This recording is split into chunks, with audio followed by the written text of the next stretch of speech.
Look at that, everybody. It's a red-crested korhaan, stunning example of a male. And, of course, it doesn't have an obvious red crest, and that's because it only extends that crest when it is in the midst of trying to attract a lady.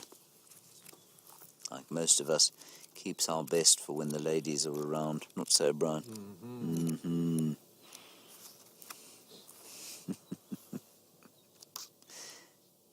And it makes the most amazing display. The male, what he does is he's known as the suicide bird because he goes,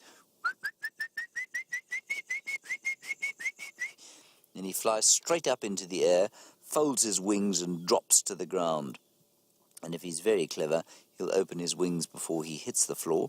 But some of the young ones apparently ain't so good at that, and they they forget to open their wings, and then they get a headache.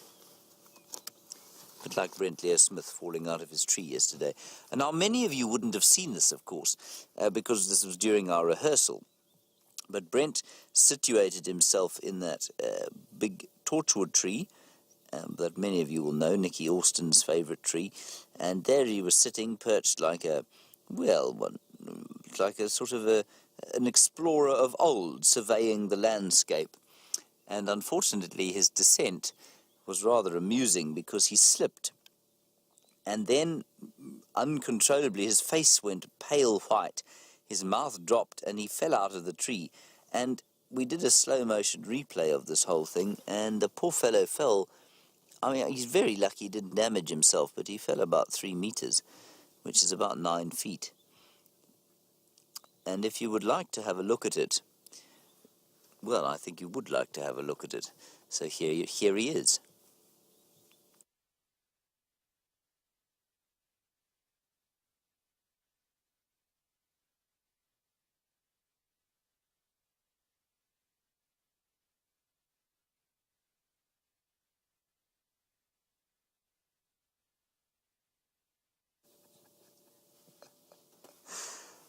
So that was a little bit like the human version of the red-crested korhaan, making a territorial display, and he forgot to open his wings, clearly, when he hit the ground. Now, I don't know how he managed not to hurt himself there, but it's quite impressive. It says quite a lot for his athleticism, I think. Anyway, let's carry on. I'm giving up in this area of shadow.